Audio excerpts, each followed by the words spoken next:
All right, let's get started. This is lecture 23, and we are really kind of marching through the term here. I'm going to finish off with the last couple points on the discussion of corruption, and then we're going to turn to the next topic on foreign aid, trade, and globalization, actually with a pretty strong focus on the agricultural sector, so there's going to be some continuity with some of our previous discussion there. Problem sets are to be handed in front of the class. If you haven't handed in already, just hand it in at the end of class, so you're not coming in front of the front of class. You're the last one. You're getting grandfathered in, but that's it. And also next week, exactly this time next Thursday, is the big SIGA Symposium on Climate and Development. Please attend and please register, so we also know just the numbers to expect. It looks like it's going to be a pretty big event. Great. Any questions before I get started? Excellent. Okay, so I want to get back to the discussion of Sierra Leone just briefly, and then we're going to transition on to some other topics. So we spoke last time about Sierra Leone, one of the world's poorest countries, and how some of the data that was collected while when I started working in Sierra Leone about a decade ago showed just incredible amounts of leakage, basically what you could think of as theft of public funds by bureaucrats, in this case leakage of drugs onto the private market, drugs that were really targeted. Please just hand them later on at the end of class. Thanks. Please hand them at the end of class. Yeah, that was good. Okay, that's okay. So let's just keep going. We'll keep going.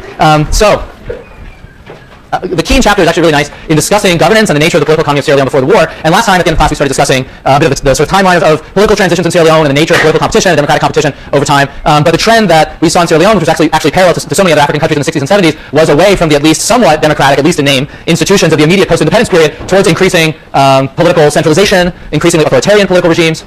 And in the case of Sierra Leone, this was accompanied with a fair amount of repression of the opposition. And at the same time that there was less political competition, the sense was that corruption and patronage politics became much more extreme. So the example I mentioned last time, we're going to go into much more detail today on this when we discuss the Bates book, was how agricultural policies were established that very much disincentivized farmers from producing export crops. So if the state monopoly purchaser of export crops is basically paying you pennies on the dollar, you're not going to produce that crop anymore. So you saw in Sierra Leone in the 70s and 80s a collapse in the production of once lucrative export crops.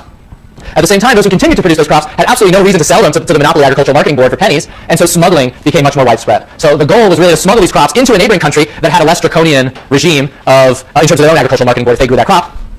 And the combination of very poor pricing policies in the agricultural sector, as well as increasing corruption in the mining sector, which is a very large sector in Sierra Leone, really taken together led to a collapse in government revenue. So from the mid-70s to the mid-80s, government revenue collection fell by about 80%. I mean, it's kind of astounding when you think about it. We talk about the recent fiscal events in the U.S. and the impact of the sequester, which in certain government agencies is cutting a few percent of the budget. Well, those few percent hurt a lot if you're one of the programs that's cut and a number of sectors people are feeling the pain. This is just a totally different phenomenon. Basically, government revenue disappeared. So certainly it's not coincidental, but when you actually look at human development measures in Sierra Leone, which were never great to begin with, by the mid-80s, Sierra Leone is last in the world or close to last in the world sort of across the board.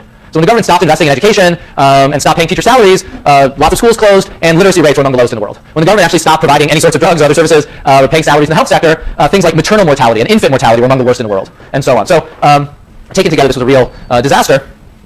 And I think part of the point in raising this case goes back to the question we talked about last time, which was the question of what misgovernance and corruption might do to development. Sierra Leone, I'm obviously picking it because it's an extreme case, but in the extreme, when there are governments that effectively cease to provide services due to bad policy and misgovernance, you get extremely bad outcomes. So I'm not going to get into the details of the war and the sort of political breakdown that led to the war now. When we talk about the Casey et al. Article, probably next lecture, we will talk more about the war and also the aftermath of the war. But just to get some continuity between this lecture and that lecture, the conditions were really ripe for political instability and even violence in Sierra Leone at the end of these couple of decades when the government ceased providing any sorts of public services. And of course the war turned out to be absolutely disastrous, with 1 million people displaced, 50,000 dead, many tens of thousands assaulted, brutalized. There were mass amputations, and then also mass abductions, rampant abductions of child soldiers. So it's just a disturbing image there. Okay, let me pause for a second. That's really just wrapping up what we were almost getting to last time with Sierra Leone. Any last thoughts on corruption and how extreme forms of corruption could affect development, or any other comments or questions on the Sierra Leone case? Okay. So let's transition and start thinking about where these economic policies came from, and in particular, focusing in on the Agricultural Marketing Board. It turns out Sierra Leone wasn't the only country that had agricultural marketing boards pursuing policies that seemed to really disadvantage farmers in the 70s and 80s. And it's not a coincidence that so many African countries pursue these policies. The Bates book really lays out the political rationale for why these policies were chosen, but more than that, also discusses a bit of the history and the continuity from the colonial period. So it actually turns out that agricultural marketing boards were established by European colonizers in nearly all African countries much earlier, in the 1930s and 1940s. And the policies they pursued then, in the 30s and 40s, it turns out, actually look very similar to the policies that ended up being pursued by the post-independence regimes.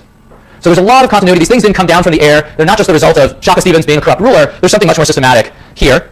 And the focus on agriculture is important just because the majority of the population in most African countries is still engaged in agriculture. That was even much more the case 50 or 60 years ago, where the vast majority of the population was mainly engaged in subsistence agriculture.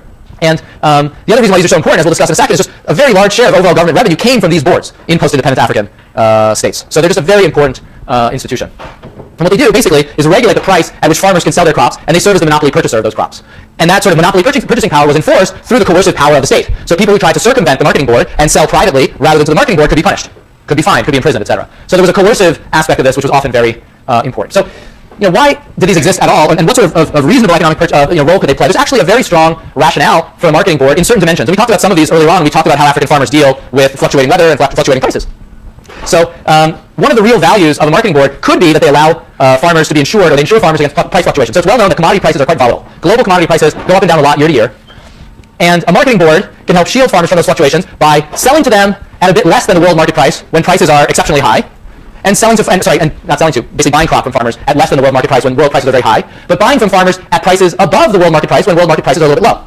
So if they do that, they tend to smooth out the price variation or the price fluctuations that farmers face, and that could be very valuable. So if prices fluctuate between 50 and 200 year to year, and they're bouncing up and down, maybe the marketing board could typically buy crop from farmers at 120, and then farmers don't have to be subjected to these fluctuations. So I think the next picture sort of illustrates that. If the world price is bouncing up and down, of course, it's never this regular. And the other thing that's a big deal here, and actually makes it a little bit difficult to be the agricultural marketing board, is we can't really predict future prices very well. So when prices go up, we typically don't know if it's a temporary or a permanent change. But let's just say we know roughly where prices will be over the next few years, and we're going to call that average world price P star. If the marketing board always offers farmers the blue line, on average the marketing board doesn't make a profit, and farmers are left better off if they have concave utility. In other words, if they're somewhat risk averse, they'll prefer always getting the blue dotted line to getting the low prices in some years and the high prices in others. That's just what insurance is. Now, in reality, marketing boards established by Europeans, and this continues in the post-independence period, didn't set prices at P star. In fact, consistent with the overall mission of European colonizers in Africa to extract resources from sub-Saharan Africa, for the most part, they set prices way below world market prices. And they did this systematically, and basically this served as a massive transfer of wealth from African farmers to Europeans. So if you only pay half of P star, the Europeans get basically most of the profit from the activity. And this actually turned out to be very important. So during World War II, the British weren't paying African farmers very much for what they were producing, even though commodity prices in the 40s and then even into the 50s were extremely high. There was such high demand for cotton, for sisal, for petroleum, for copper, all those things. So there was a huge transfer of wealth. And if you were to sort of plot this out, maybe the price offered here was more like the red dotted line. So that difference between the two, the blue line and the red line, was just the wealth that was being transferred to the European imperial capitals from Africa. And this was done very systematically. The value of colonizing certain African countries was recognized to be their agricultural production, and Europeans were trying to come up with schemes to profit off of that production. So let me pause for a second. Is the sort of insurance angle clear here as to why there could be benefits, but why the policy could be distorted? Yeah, in the back. Yeah, and the black market aspect of this is something that continues in the post-independence period. But you really can't do something like this without some sort of repressive or coercive system in place. Because if you just stand there and say, look, I'm the monopoly buyer. Here, I'm going to buy it at P. And I know I can smuggle it across the border, or there's some organized crime, some sort of organized crime group that could smuggle it or sell it on the black market, you get around this. So there's no doubt that repressive state capacity has to be used to enforce these kinds of massive price distortions. People aren't just going to comply with them for fun. And the other thing that European colonizers did in many places in the 1930s and 40s is they actually mandated that farmers had to dedicate certain amounts of land for certain crops that met European, say, World War II needs or other sorts of needs. And so when you combine mandating a certain amount of acreage with mandating the price that this monopoly buyer is going to buy it for, that's a very repressive system. Any other comments or reactions to this? Okay. So the continuity. What turns out to be the main form of continuity here is... Oh, yeah, there's another hand up. Yeah. No, please, Peter. Assuming that global power did this also in the New World and in South Asia. Yeah. Did those areas also do the same thing? It's pretty interesting. So the New World is a bit different because the decolonization happened so much earlier in an era when world trade was lower, and there just wasn't the sort of, the Spanish and Portuguese colonies become independent after 1812 or around 1820. There wasn't the same bureaucratic and administrative structures in European states you have later on. So it's basically a different era. There's certainly, let's say if you think of the South Asian case and you think of India, there is very, in the immediate decade after independence in India, there was a tremendous amount of state involvement in the agricultural sector. So a lot of these ideas, a lot of these points are not unique to sub-Saharan Africa. I don't mean to suggest they're unique to them. And some of the liberalization that I'm going to talk about that happened in the 1980s in the agricultural sector did happen in other parts of the world too. So a lot of the development issues we're going to talk about in terms of agricultural market liberalization and the role of structural adjustment policies is a story that's told in Asia and in parts of Latin America too. So there's a much broader set of themes here. Okay, so continuity. The major form of continuity here in agricultural policy was the paying of low prices in agriculture to benefit rulers. Now the benefits changed, and I think this is where Bates' book is very important, is he tries to understand the local political economy in the newly independent states that would cause them to continue policies that on the face of them seem to hurt the majority of the population. So we have newly independent African states, the vast majority of the population lives in rural areas, they're agricultural producers, they tend to be the poorest residents, so this, it's a very regressive policy to pay them low prices. Why did African governments continue these policies that were basically designed to extract wealth and bring it to London, Paris, and Brussels? And there are a number of reasons. And so I mentioned these three here, and we'll go through them here in turn in the next half hour. Let me just mention them quickly. Now that it's a sort of frame discussion, we'll go into more detail on them. One was paying farmers low prices, basically squeezing rural producers. One accomplished the goal in some cases of leading to lower food prices for urban consumers. We'll talk about why that's potentially important. So if I'm the monopoly producer of a food crop and I pay farmers very little, then we can sell in the cities potentially for way under the world market price. Okay, so low food prices for urban consumers. B, raising government revenue. This was just a source of revenue. So Europeans wanted riches to flow their way. Well, governments had lots of goals. And one of the very important goals was subsidizing industrial activity. So there was a view that what governments basically needed to do was to squeeze the backward rural sector and subsidize the new modern industrial sector. That was the goal. And massive subsidies in many African countries went into industrial enterprises in the 60s and 70s. It turns out not much of that actually translated into very much industrialization in most countries. So with sort of course, in retrospect, hindsight is 20/20, as they say. In retrospect, it looks like those subsidies didn't do very much, and it looks like they were wasted. So rural producers were squeezed, and there wasn't very much industrialization. At the time, of course, a lot of governments thought they were going to be kickstarting rapid industrialization with these subsidies. So it's a little bit unfair to blame them just because the policies didn't completely work. Okay, so let me go through the mechanics a little bit, and we're going to get into some of the details. So why did farmers even sell to the marketing board at all? Basically, they weren't given a choice because the marketing board was a monopoly, and the agricultural taxes, as you can think of them, were collected through marketing boards. In the case of most countries, were 20 to 40% of the total national budget.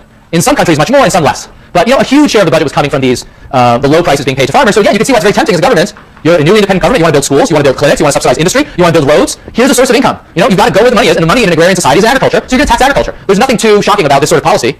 The only way that where one would get a bit concerned about the policy is if you're squeezing agriculture so much that you get to the point that people move out of the crops that you're taxing, and that's what ended up happening in many cases. But because the agricultural marketing boards were monopolies, this lack of competition led to many, you can think of them as abuses. There's many cases, and Bates talks about them in this chapter, of inefficient operations of the board, marketing boards becoming incredibly bloated with staff, marketing boards having extremely lavish, dance teams and soccer teams and parties, monthly parties, and lots of spending that doesn't seem like it's doing very much for the farmer, but it's really good if you have a job in the marketing board. Okay, so here we have our first clicker question. I want to get your guys' sort of sense, and this is just one of the numbers that Bates gives. We had talked about Tanzania, Western Tanzania, this region of Tanzania that is a cotton-growing region, Meatu, and so in the 70s, sort of at the peak of the socialist period in Tanzania, when these sorts of marketing board policies were very much in place, what fraction of the world market price of cotton were farmers typically receiving?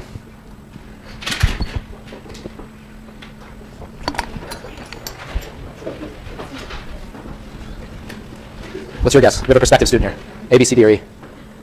A. Okay. You get into Berkeley. The right answer is A.